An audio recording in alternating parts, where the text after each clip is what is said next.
So first, I'd like to welcome everybody. My name's Chris Knight. I'm the communications director here at North Country Community College. And for those of you that are new to the college, North Country is community college as part of the SUNY system, and it was sponsored by Essex and Franklin counties. And we have 3 locations in our North Country. We have one in Ty, one in Malone, and our main campus here in Saranac Lake, where I am. We've also got a lot of online offerings, and we've had a presence at the Akwesasne Reservation.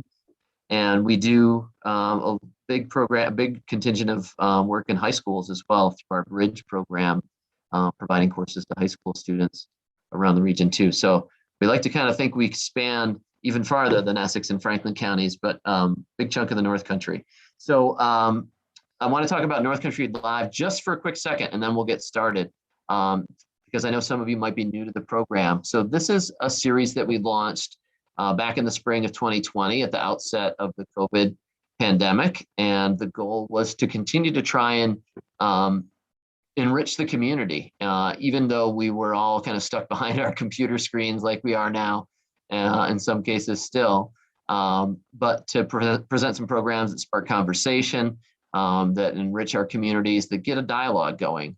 And we've had a total of 25 different programs so far. Actually, I think more than that, if I include the spring series, webinars, presentations, panel discussions. Topics have been everything from the great outdoors to Adirondack history programs to wellness, the environment. And we're really excited about our series this fall, which is going to be focused on art and music. This fall semester of programs is sponsored by the North Country Community College Foundation. This is the first of 7 programs that we have planned this fall. So coming up in the next few weeks, we'll be hosting programs on photography, pottery. We're going to have a pretty lively drumming session, which I'm excited about, and Adirondack music, just to name a few.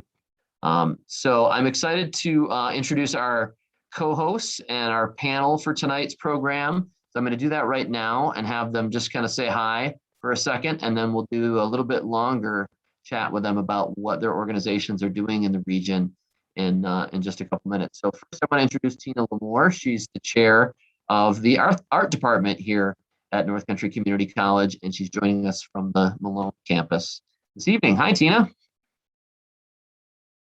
You can unmute now. Hello, everybody.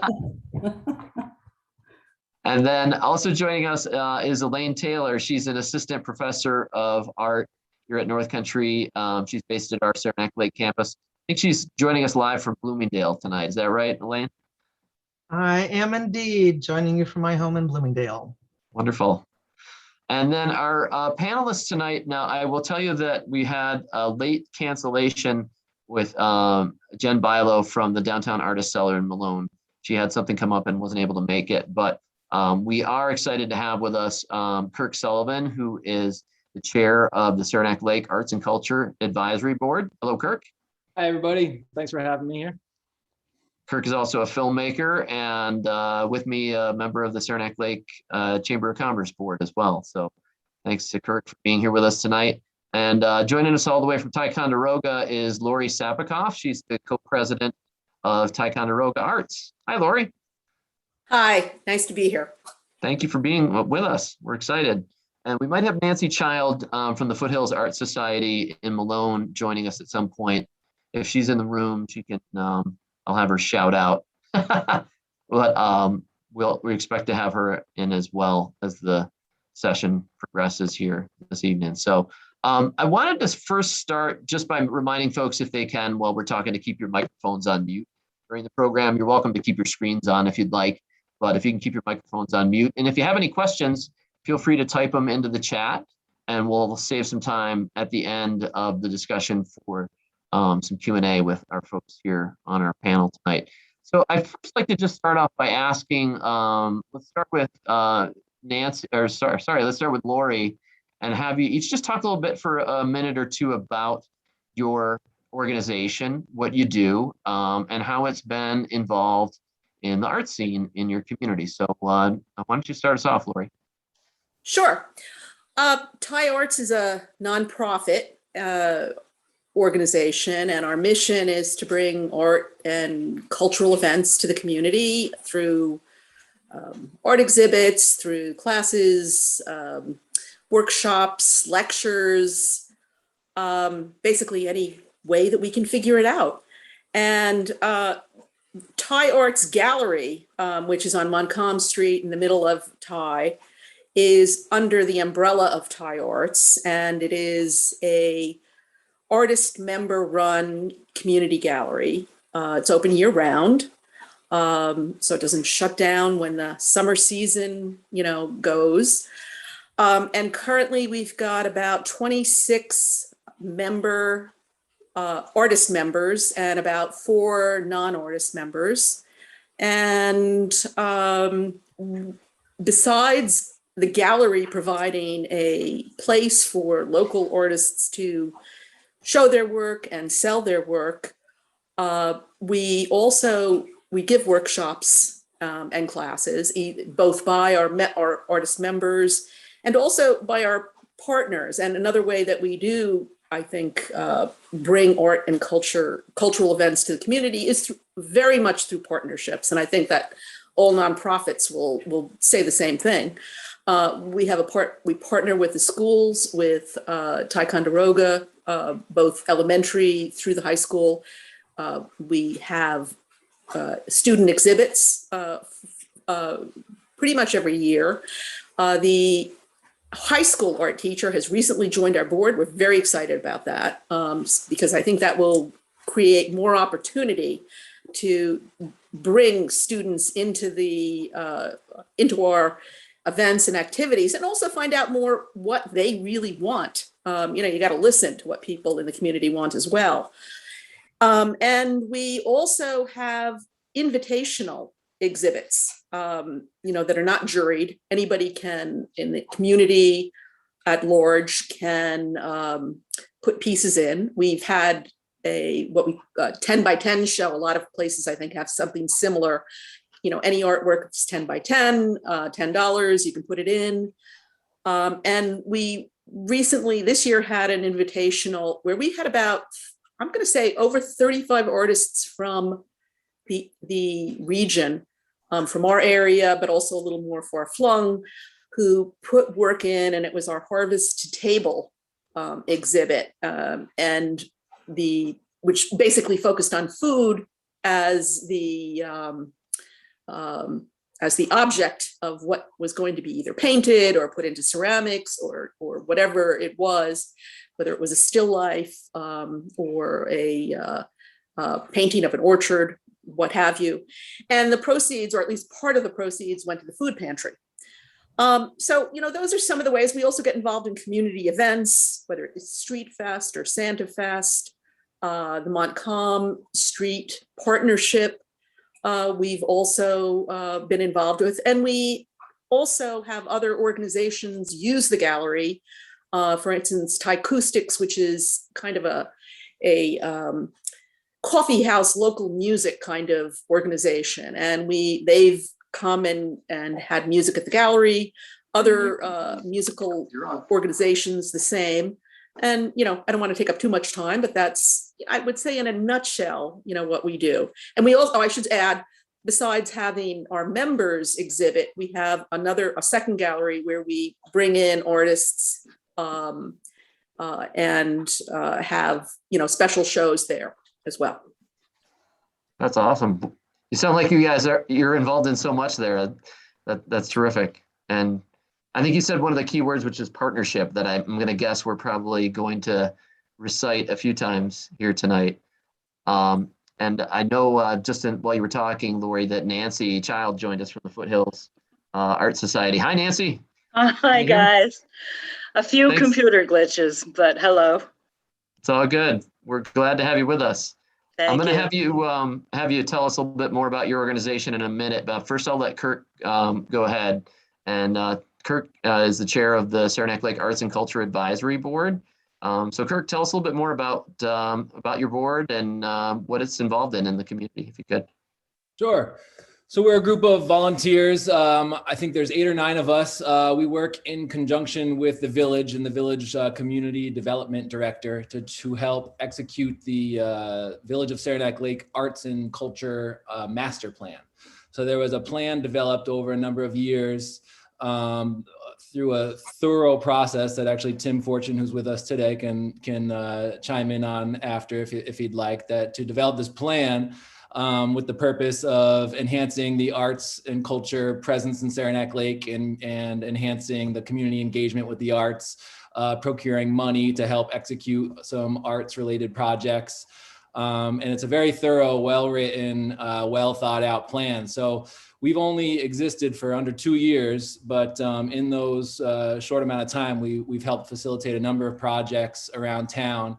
Some of which are rain poetry. We put poems on the sidewalks that only appear when it rains. We painted the lampposts. So if you come through downtown, a number of lampposts are painted in some colorful colors. We brought projection art into town. So set up a projector that projects alongside the wall at night of different artistic content. We've recently just put up our first pop-up galleries. So in some of the empty storefronts in town, we've allowed artists to put up temporary galleries. We raised some money to redo a big mural in one of the busiest intersections of Saranac Lake.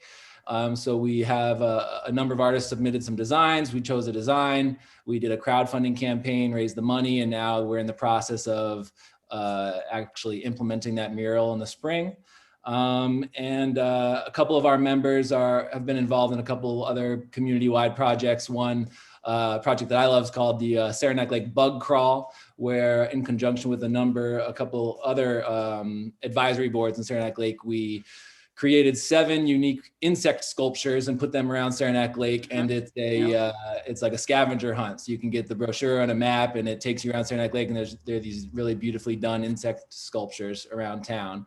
And then a couple of us also serve on a committee that Saranac Lake, as you might have heard, won a hefty grant for downtown revitalization projects. And so we're on a committee to help as they're executing the grant, and we're actually spending the money on these public projects, redoing some parks throughout town. We kind of bring the artistic perspective to those discussions and help make sure that any opportunities for implementing some artistic elements into these redesigns are considered and thought about, and trying to just keep art at the forefront of those conversations. So yeah, it's a great group to be a part of. We're really happy with the kind of progress we've made in a short amount of time, and we're super excited to keep on working to help keep art in the forefront of conversations as Saranac Lake grows and develops. That's pretty impressive, in particular the way you've been able to kind of coalesce, so many different things. And that's like something I think we'll talk about is a lot of communities have like, a vibrant gallery here, have some, a great performing arts location or some elements of these things, but kind of bringing it all together is, one of the interesting things I think that, you guys have been able to do in Saranac Lake. I want to introduce Nancy Child, who's joining us as well, too, from the Foothills Art Society in Malone, and let her talk for just a couple minutes about her organization and what are some of the things that they've been involved in. So, Nancy, welcome. Thank you. You have voice? I'm unmuted. We hear you. Yep, okay. Loud and clear. So yes, Foothills Art Society is started in November of 2000. So this next month, couple months, will be 21 years old. And we have done programming for those many years. And in the beginning, we were very, very active with a program almost every month. And then we waxed and waned. And currently, probably within the last year, we've had a resurgence, kind of a renaissance. Foothills got quiet, and now it's kind of exploding. So we have accomplished and we have programmed quite a few things. The downtown, where we've been able to focus this summer and early fall, is we painted windows, and it's called Art to Market. And students and businesses collaborated, and these artists with students came to the business windows to paint and promote the business, and we got funded from Sherwin-Williams, and actually from an IDA. No, actually, I got to stop and think of the grant. We were partially funded for this particular project. Another very large project that we just finished is a mural done by Brendan Palmer Angel. And it's right on Main Street, and it's very, very large. You're coming down the hill heading east and through the village, and it's just this magnificent mural of geese. And then Brendan gives the whole philosophy of how this came to be, and he collaborated with Michael Hart with the concept for the geese, and Jenn Bilow for writing the grant, Foothills being the funding agent. So that is pretty spectacular when you drive through Malone. I saw a newspaper article about that too. It's pretty exciting to see that. Yeah, it's pretty impressive. Cool. Yeah, yep. So as you drive through Malone, you can't miss it. We hope to do more of those. Another program, since we don't have a building at the moment, we're trying to develop a structure. It'll be the Malone Arts and Cultural Center, but at the moment, since we don't have a building, we program elsewhere. So we just finished a golf tournament fundraiser at our local golf club. It was called FORE, F-O-R-E, the Arts. And it was a very, very successful fundraising event. I think we're probably netting somewhere in the area of 13K. And we had plein air artists, and we had whole sponsors. We had a live auction, the silent auction. We had 50-50 raffle, all of the things that you do to generate income and revenue. The community, I think we had, Kimberly, I'm seeing she's one of your attendees here. She attended, and maybe she might step in at some point to offer a review of the event. And then it was Nancy, it was wonderful. And I had such an enjoyable time. I didn't want to go when I went early because I had to work, but my goodness, what a bunch of people were there. I was absolutely gobsmacked. And the auction was amazing. And some of our students were actually there. It was wonderful. And I'm active, as you know, and I love Foothills, and I love our collaboration, Tina and Elaine and Foothills. And I think you're great. So let's keep it up. I love it. I just do. Yeah. It was wonderful, Nance. Kimberly, we were very fortunate because we weren't expecting, but people came at the last minute to see if they could come for dinner. So we're scrambling with the kitchen to say, is there any chance we can set up another table of 8 and then maybe another set of table for 8? And it was more than we had realized. And yeah, we were totally pleased with the outcome. So that was that event. And then this coming Saturday, September 25th, we're collaborating with Prairie Orchards. It's they established themselves in 2013. They're on the Brainesville Road in Malone.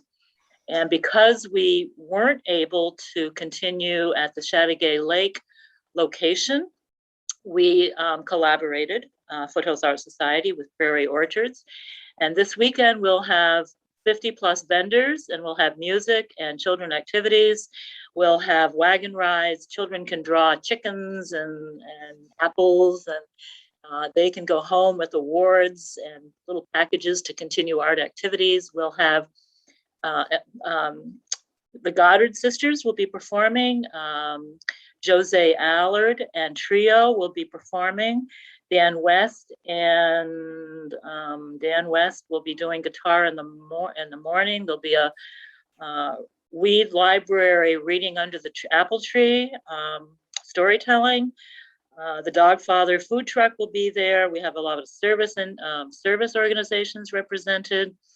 Rain or shine, it will occur, and we're anticipating, because of the Orchards link to their media sources, we're guesstimating anywhere from 500 to 1,000 people, and wow. We hope the weather will hold because we are rain or shine. Mm-hmm. And so that's that. And you guys have a lot going on there. Yeah, one more thing. Yeah. Whimsical Women. This is our 13th annual. We started it in the year 2000. What was that again? What's the name It's of it? called Whimsical Women. Mhm. So my co-founder, Lisa Carter, and myself back in 2000 came up with this idea. And for 12 years, we ran Whimsical Women. We would gather at different locations. We were both stateside and Canada. And we did it up until 2013. Actually, Lisa left town and I continued it through 2013. Then it went into sleep mode. Well, we brought it back by popular demand, and the current exhibit is in the Weed Library, another public place, and it is open for the whole month of September. We'll close on the end of September. It's an art exhibit, is that right, Nancy? It's an art exhibit. Yeah, I'm sorry. And yeah, we went to a location, as we did with previous years, to different locations. And this particular location was hosted by Rick Auger and Beth Mosier, and it's called The Farm. Well, it's not really a farm, but it was his grandfather's. And he's turned it into orchards and trails and pond and huge vegetable garden and Christmas trees, and you name it, you'll see it all there. So we spent the day there and had a day of creation. And then the artists went home and they had a whole month to finish their work, and they had to submit all for sale, up to 3 pieces, into the Weed Library for an exhibit. And we have probably sold, we've had 19 artists, and I think we've sold, oh gosh, off the top of my head, I think like 22 or 23 pieces of art. And we're still selling. People are still coming in. Just today, I got a notice from the Res, and they're interested in 2 pieces. So we're still negotiating and trying to sell. And then we'll wrap that up at the end of this month. And then we have more planned for the fall, and we have more planned for next year. So we will continue with programming. And the biggest thing we're working on right now is our capital campaign. We've been funded handsomely from a lot of different organizations, Price Choppers, Stewards, Community Bank, the town. We just got awarded yesterday $10,000. Great. It just keeps going. The money keeps rolling in. So we're trying to apply it towards a building. Wonderful. Wow, that's amazing. Excellent work there, and I'm really impressed by the way you've kind of reached into the community, which is kind of the question I wanted to ask you all next. And feel free to, whoever wants to kind of take this jump in, which is, I imagine that some of you have found, getting people in the art community, of Malone, of Ty, of Saranac Lake involved in a project maybe is easier than drawing in those other people from the community that you want to reach that might not, be connected to it as well. So what are some of the ways that you've done that? How do you reach beyond just kind of the circle that you have established already and try to connect with other people in the community and show them why art is so valuable to the community and what's so valuable about it? I'll let anybody who wants to take that. It's kind of a, bigger picture question, but how do you connect with more people in the community? Go ahead, Joan. Or sorry, go ahead, Nancy. Oh, I'm sorry. Yeah, I'm on my husband's John computer. on there. I've got to change that. I'll change.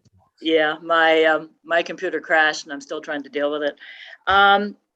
Word of mouth. This Malone community has an incredible network. You send something out and within 10 minutes, you got a lot of people notified. So I think that may be one of our first excellent ways that we can reach out. Local newspaper. Now our Facebook and our website and other sources of media other than visual, like newspaper and such. We're getting more and more hits all the time. And Tina, you can probably fill in some of the gaps, how we've been able to reach out. I think a lot of it is word of mouth, Nancy. We've tried different things at the college for art events, and the newspaper and Facebook. And I think it is word of mouth that reaches the most people. And if it's not only the people that are already in your circle, they bring others with them. So I think that it's nice to see the range of the community that do attend these events, from young students and older. We do events at the college for our students, art students, and grandmothers and grandfathers come. And so it's like a broader family, I guess. And Tina, we've had incredible, what do I want to say, programs, the North Country Community College and Foothills. We have a beautiful history with you guys, and we hope to continue that.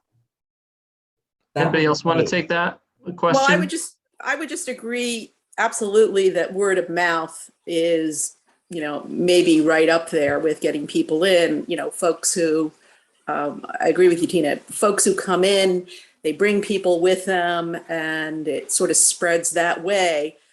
I'm a little envious of, I think, your situation in Malone, because and listen, you're a larger area, you're a larger town than we are, for sure. And I think I don't know if there are any really, Ticonderoga is not a wealthy town. So, the town has no money to give us. We do get apply for many grants, and we have been fortunate that way. And we are mostly, financed by, the gallery sale of art and the grants. But, there are times when we have to, in board meetings, say, well, you know what, if it's a bad year, we can only stay open another 2 years, Right. with rent and all of that. And it's always on our minds.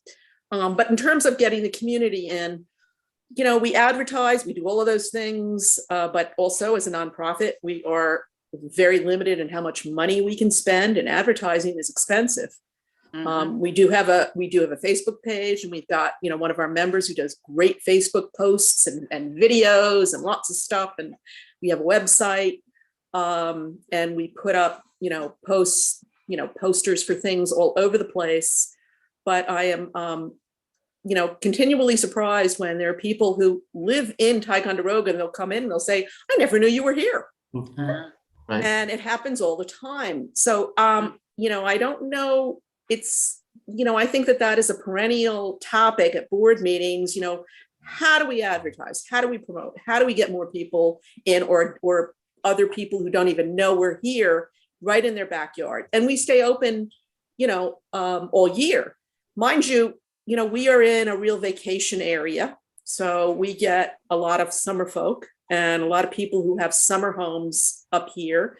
And we are the busiest, June through September, I would say. And then after that, it's, a bit fallow. And so we then try to have programming that is for the community. We try to have things that, people are looking for things. We try to draw them in. We had, just before COVID shut us down, we had an event that was called Rock Around the Adirondacks. And this was the brainchild of my cohort, Seddon Beatty.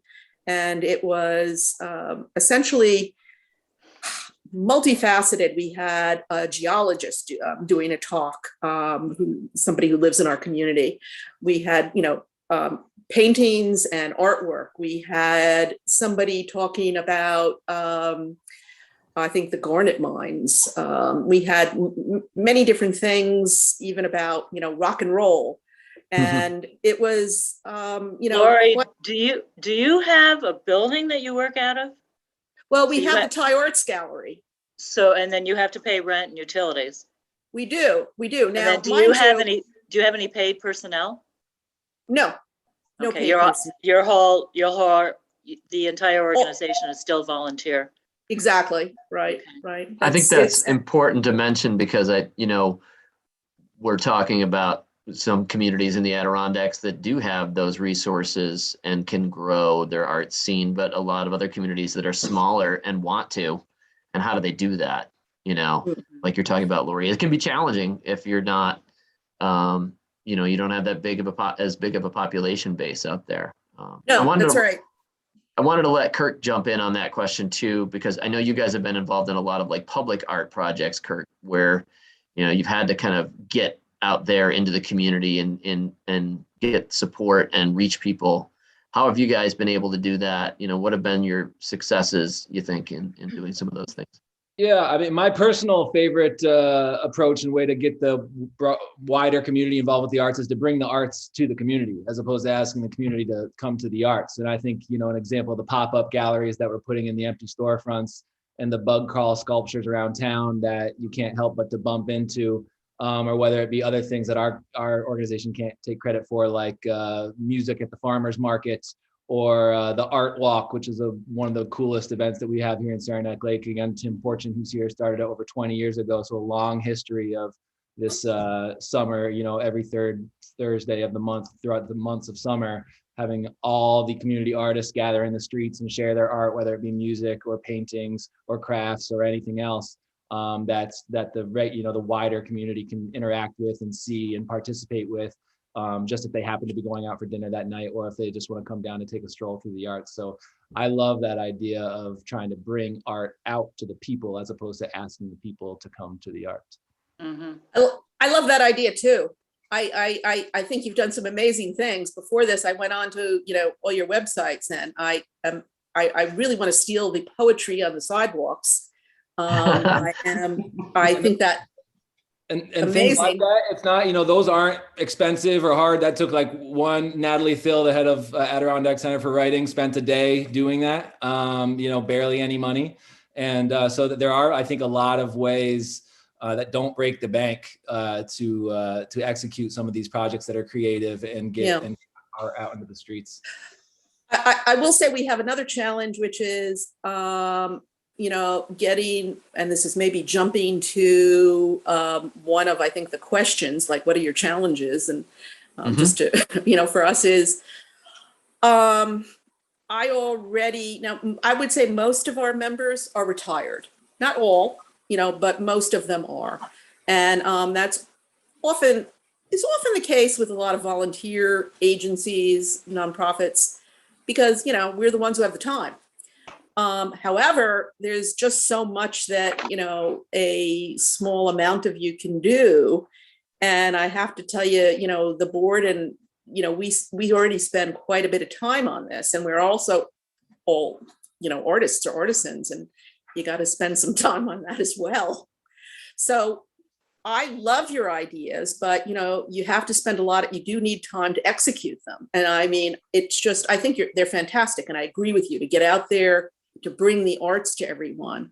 So our challenge is to get more of our members and more other volunteers to help us to actually, you know, see those kinds of projects out, because it all takes time.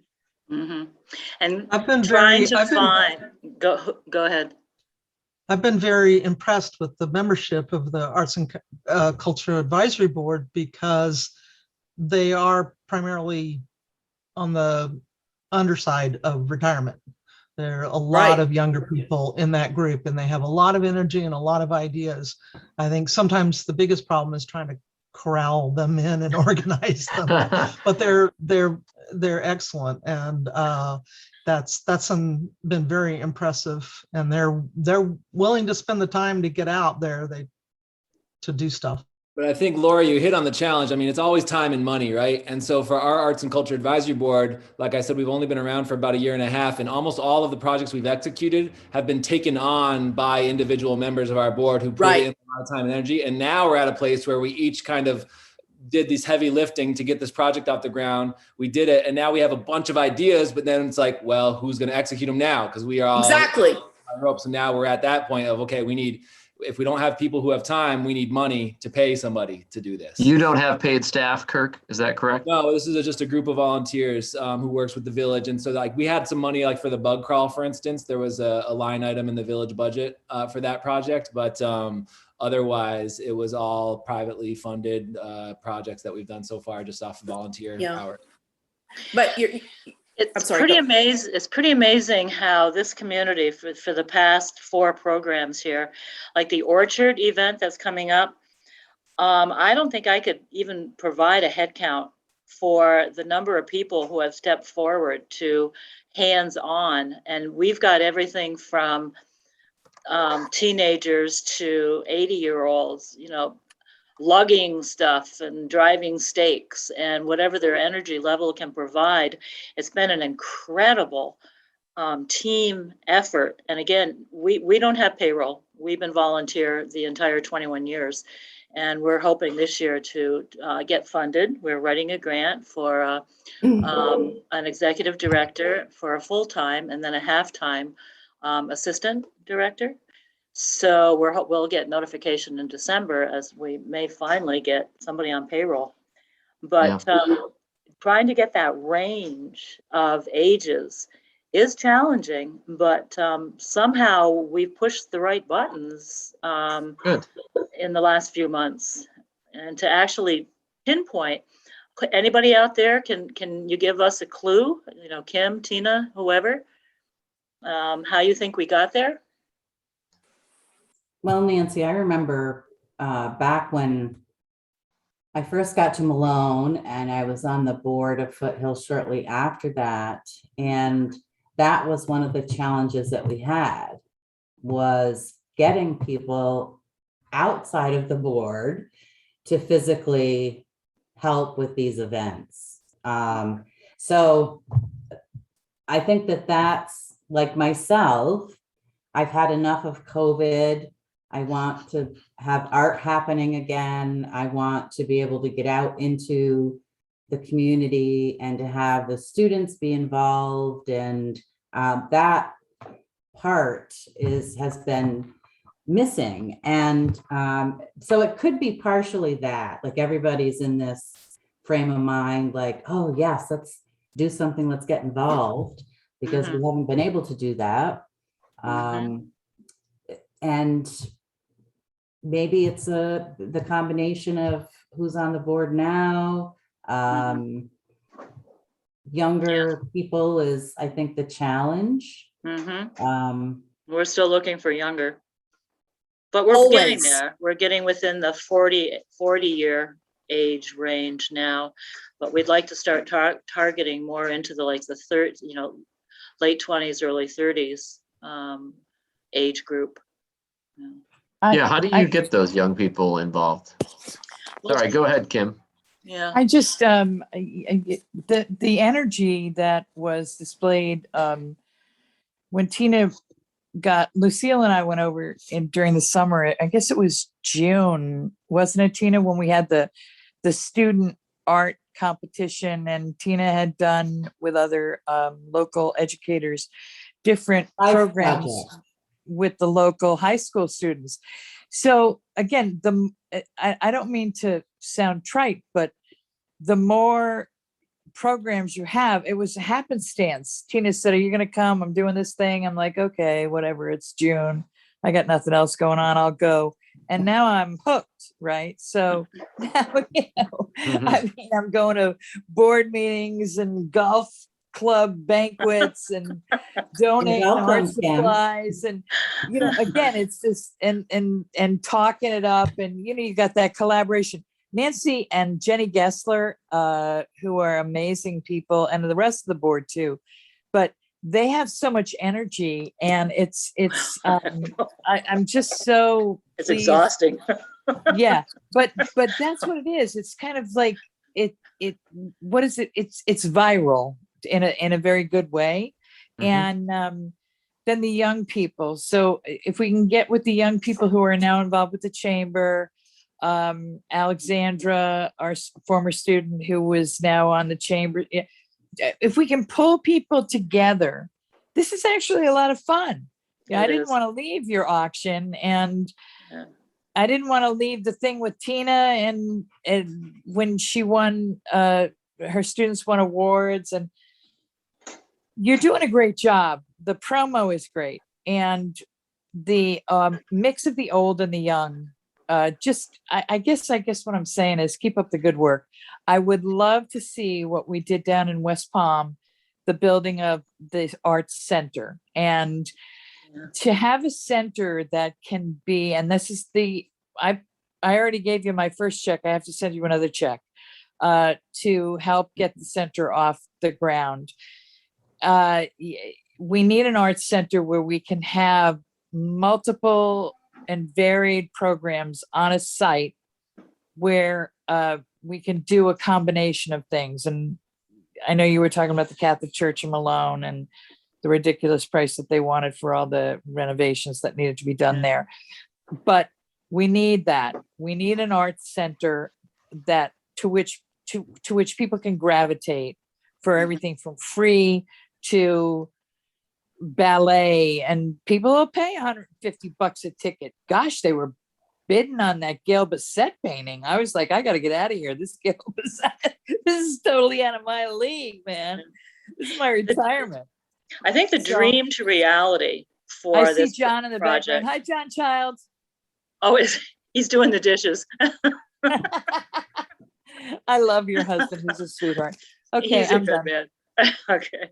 Our vision to create an arts and cultural center, we've been wanting it for 21 years, and this is the closest we have ever come to actually seeing it come to fruition. And I think we have to give Jenny Gessler kudos, because she is a phenomenal fundraiser, grant writer, organizer, dreamer. And then all of us scurry alongside of her to, like little hamsters in a cage, to pull the details together. But she has been an incredible, empowering person to bring us as far as we have in 1 year. So we are looking at a center that I think we can get a design that we want, and it will meet our needs. If the current buildings that we've been looking at are old, and we said no to the church because it was a $4.1 million renovation, it's like, there's no way we're going to spend $4 million. We can build a brand new for half of that, and it's state of the art for air and heat and light and sound, and we build it in phases. So it's not going to happen overnight, we know that, but I think we can feasibly see within that 5-year goal, and then just plot each year what we can do to start with seasonal events. Like there's an open piece of land that if we build on it, start with a pavilion, start with the festival that's now at the Orchard, bring it on site to this, this other location.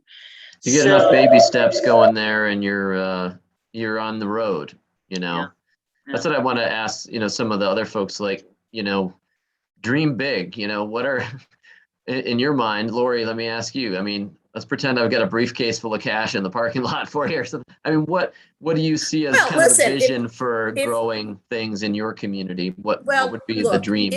If it was, a dream in kind of la la land, an arts center. And that would be fantastic. And there have been people in our community who have actually, gone down that road and made some efforts. The thing is, Ticonderoga is still a relatively depressed town. We are getting better. It is going up. In the last 5 years, there's been tremendous strides. But what we have to do before we would even ask for money for that is, and a number of the members of Thai Arts are also very involved in revitalization efforts for the town in general, before getting to the arts scene. For instance, there are a number of people who have invested in buildings that are empty and are, part of groups that are, doing things with them. There's somebody with her husband, they are in the midst of trying to open a restaurant. We don't have very many things going, we're not like Malone. We're much smaller, and I suspect much poorer in all. So we're really doing more grassroots stuff. And I think it's right now a bit premature to think about really growing beyond. I really like Kirk's ideas, frankly, about bringing the art to the community in other ways that maybe don't require as much money, and working on getting more people to, really see through and see those kinds of plans through, because we just have, I mean, we've got people, a lot of people who really are struggling still. Sure. So it's, I think, a different situation. We feel like we've done and fabulously just getting Thai arts to where it is. There are a lot of people who have moved recently, particularly with COVID, come into the community and who are very happy to have us there. And we just are building on that and doing more. But I guess for more, and we have not been around for as long as Nancy, your organization. So you've got got some years on us, and that that adds up, and that means that you've made connections with other folks and other I think that you build on those years of even though you say you've had some times where it's been up and down. And I just want to also say, before we started, Tina and I were talking a little bit. I would love to, after this, see how we could all stay connected, because I think we all could do with, or I should say, maybe we benefit the most from having some kind of, continuing communication between all these arts organizations. Very important. Tina, you wanted to jump in there, I know. Go ahead. Yeah, and I think I just happened to think while Laurie was speaking, and I'm from Port Henry, Laurie, and so I know the area well. Grew up in a small town. The arts were never prevalent when I was growing up, and it wasn't really a big deal in high school either. So part of my interest is getting the youth in the communities involved as well, but also I really love some of Kirk's ideas and getting the art to the community, because I think there is a percentage of community members that think it's out of their reach, or it's something elite, or they don't know what to do if they go into a gallery. Do I have to dress up? Do I get those questions all the time. And I'm like, no, it's art. Just come and be comfortable and enjoy yourself. And I think that there's that we're also kind of battling for a good percentage of our communities. I agree with that wholeheartedly. And there are sometimes we talk about, having certain exhibits that, but yeah, that there are people in our community who maybe they are either intimidated or they do think it's too highbrow. And, you do have to think of that, which is why, again, Kirk, love your ideas about really thinking much more about bringing it to the community. And trying to break down that barrier and making it more relatable, accessible. And some of that is listening and really looking at what people want instead of just, foisting something that, we all love. Yeah. Right. I wanted to ask, I know Tim Fortune's with us too from Saranac Lake, and he's been kind of part of what's been happening here from like the ground up. Tim, if you don't mind me putting you on point for a second, I mean, what have you witnessed? Do you remember a time when things in Saranac Lake were kind of like what Laurie was talking about, where they were kind of disparate and maybe couldn't coalesce? And how do you compare that to what you see now? First of all, I just wanted to say I've enjoyed so much just listening and not talking for a change. Because I've been talking for 28 years regarding arts revitalization. And now I don't have to talk so much anymore, because there's a whole new contingent of people like Kirk and others who are just picking up where a number of us have left off and continuing on. And that's what I'm most excited about. So just to go back a little, 28 years, no, Saranac Lake didn't have any art galleries. They did have Pendragon Theater, which was very important for it was at least 20 years old, I think, at that point. So that was a great anchor. We have an historic downtown, buildings that are still in existence and weren't changed. So that's a plus. So what happened was we had a community development director, and I've worked with 3 so far. And I know in smaller communities, sometimes it's very hard to hire a community development director, but without one, it would have been a really hard task for us to revitalize Saranac Lake using the arts as a catalyst. I relied on them from the get-go for all sorts of reasons. So the initial revitalization effort occurred when we hired Rob Camoin and Associates out of Troy, and he's still in existence. And he got whoever would show up at our library to do this strengths and weaknesses studies on flip charts. And so we worked for quite a while on that. And then he broke it down into 4 committees. One was arts and culture and historic committee of some sort. So there's about 6 or 7 of us. And because I happen to be the most passionate and talk the most, they made me chair. And then from that point on, I started my own gallery, the first gallery in that time in Saranac Lake.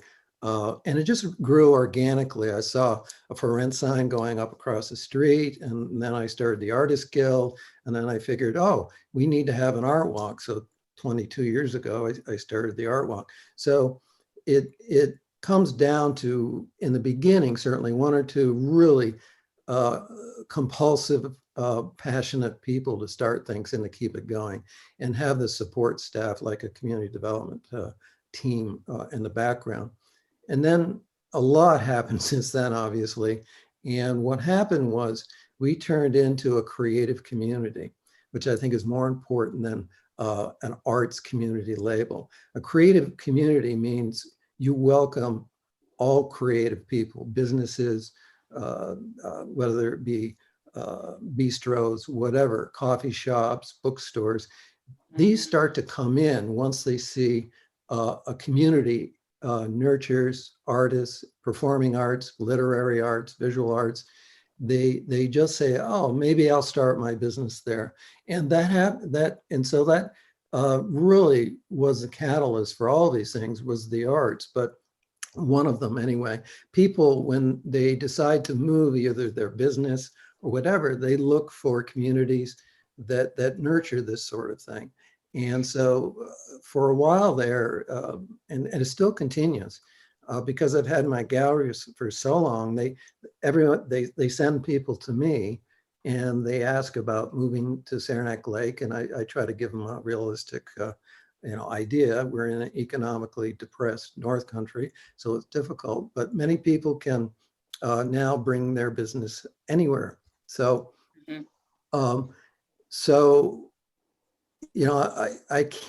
I was invited to Ticonderoga years ago, and I gave a presentation on arts revitalization there. And I talked to a number of people, and that went fine. They hired a arts revitalization expert, paid him an awful lot of money. And then I don't know if anything came of that.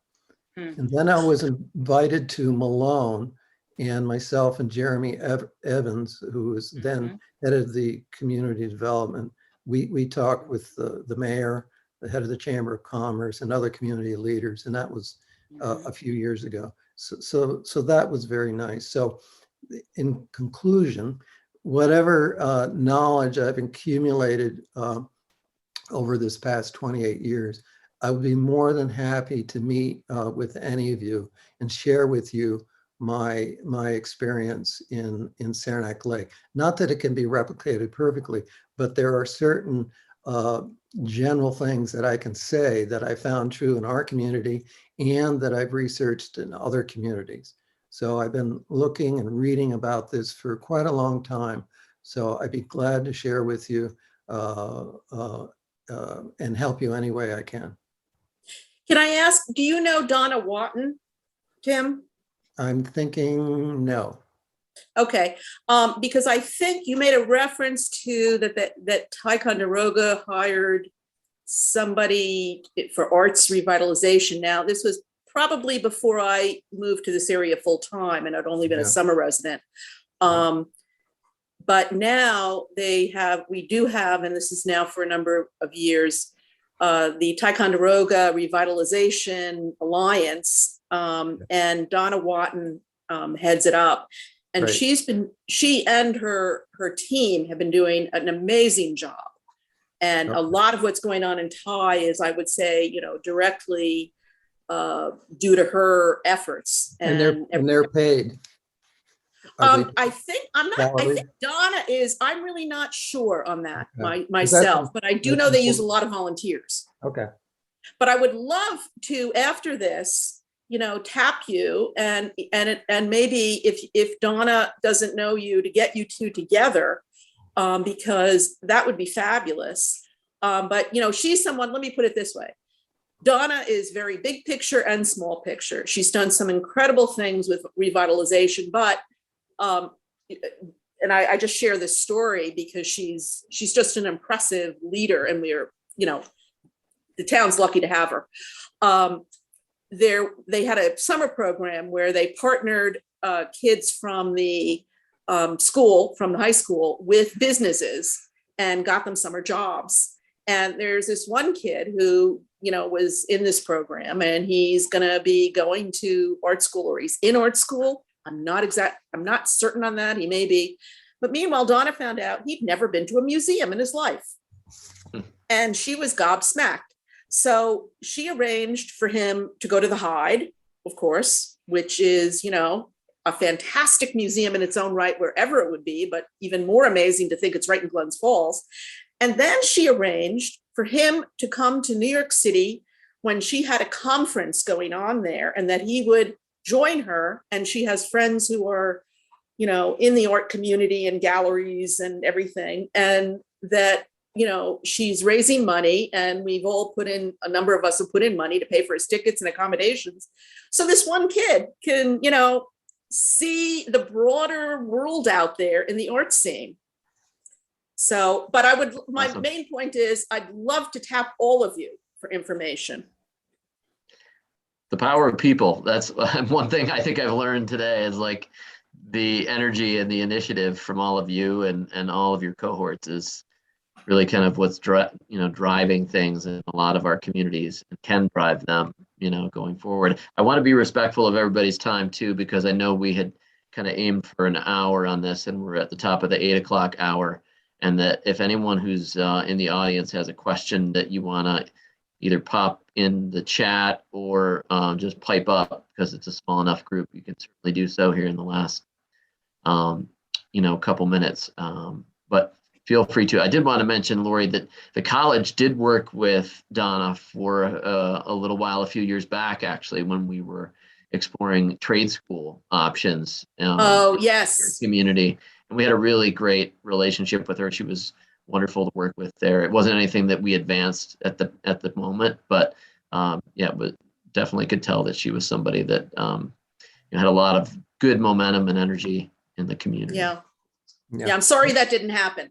And I would just say, plan your succession. Like Nancy, if you ever decide to retire, whatever, have a plan that someone else can take your place, because I would hate to see some of these communities that are growing in the arts being totally dependent on one or two people. In the beginning, that's the way it is. But as time goes on, and we all retire, we all move on, give them plenty of notice and say, this is my end date, so they can help try to find one or two or three people to replace you.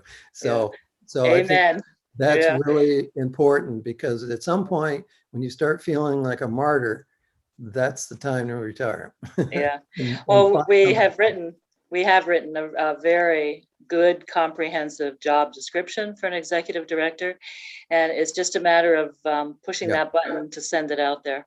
Yeah. So I think we'll begin the job search very soon.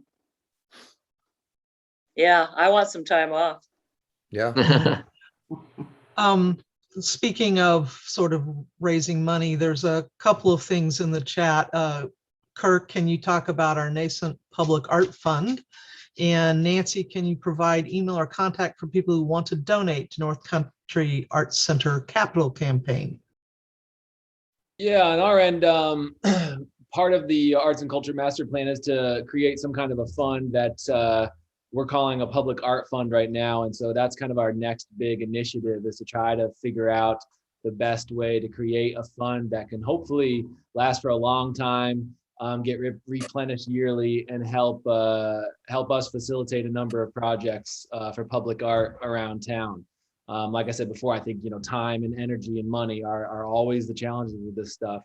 And but for a lot of these public art projects that we want to get accomplished, it won't really take a lot of money. So we're really hopeful and optimistic that we'll be able to figure this out. And so for us, it just comes down to, are we going to do a crowdfunding style fund, a capital gain kind of fund, or just go after private contributions from folks, or a little bit of both.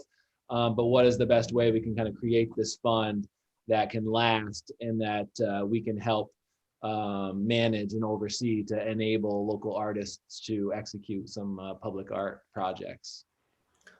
If I could just throw this out, thanks, Kirk, is a book that would kind of influence me and my thought process. It's no longer in print, but you can get it out of print. It's not being produced anymore. 100 of the Best Small Art Towns in America by John Vigliani. And it lists 2 small art towns in 50 states. And the reasons why they succeeded. And it's only on, each has, I think, 2 pages. So you can get through this fairly quickly, but there were some common denominators with all of them. And I'll just pick one, for example. One is use what you have. Like if you have a town hall, a Grange hall, or a this or that, use that as your performance venue. Have a farmer's market, which I found interesting. They all had farmers markets. So it gives this notion, the idea that the arts extend out into wellness and nutrition and holistic thinking as artists think themselves. So that should always be in the back of our minds, and not just putting on, a music venue or an arts venue. And sometimes you go to these things and you see the same faces. So we have to constantly not only reach out, but reach out in a variety of ways through the history of the community. Try to be authentic in your approach to anything as it connects with your own culture of your community. Right. And that makes it more authentic to people in general. And that's how you can bring people into the conversation as well. Yeah. So it was Foothills Art Society.com.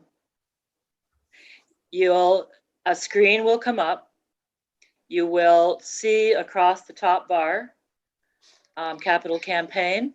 Click on it, and it talks to you. Well, read what it has. So it shows how you can donate and how you can become a part and a member, etc. And realize also that if you have a capital campaign committee, or just you have a capital campaign, places are required to give you money. Price choppers, stewards, the banks, the money that we have gotten from so many different organizations, because it's required to put back into the community. You walk in, you ask for an application form, you ask what their ceiling limit is, you fill it out, submit it.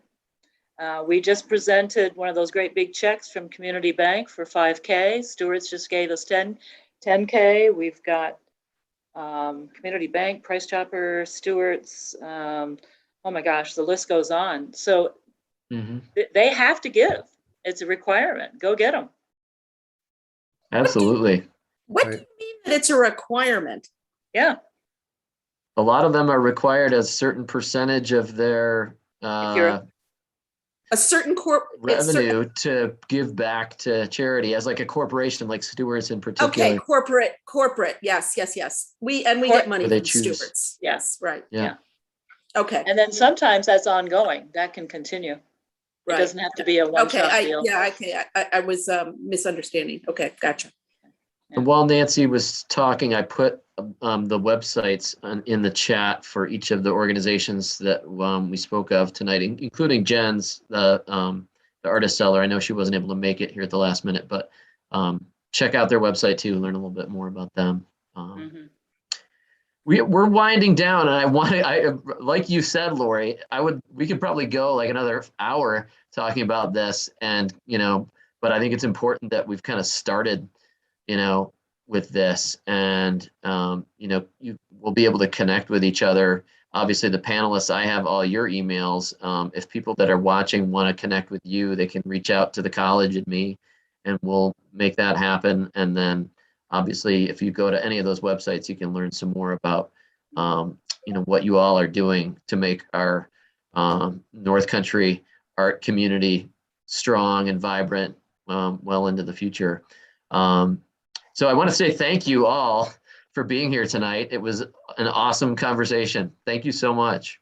Thank you so much, Thanks, and everyone. everybody. You've been great Yes, thank you. additions. Thank you very much for inviting me and inviting Thai Arts. And it was great to learn from all of you. And I do hope to continue a dialogue. We wish you all well. I want to thank Tina and Elaine too for co-hosting with me, and also want to thank the North Country Community College Foundation, which is the sponsor for North Country Live, the philanthropic arm of the college. And you can find out some more about them on our website as well. And this is just the start of 7 programs we have that are art and music themed this fall. Our next presentation a week from today is on photography. We're excited to bring in some amazing photographers from around the North Country to talk a little bit about how to capture that beautiful shot of Adirondack landscape or Adirondack life. So if you're a novice or you're a pro, tune in next week for that. And that's all the details are on our website. You can actually use the same registration link you used for tonight to participate in next week's session too. So thank you again, everyone, for coming. We're so excited you were here. Bye all. Bye. Bye. Hope to see you next week. You're Thank on. you. Thanks, Tim, for letting me pull you in. Yeah, glad to do it. Awesome. All right. Take care, everybody. Bye. Bye-bye. Bye. Bye now.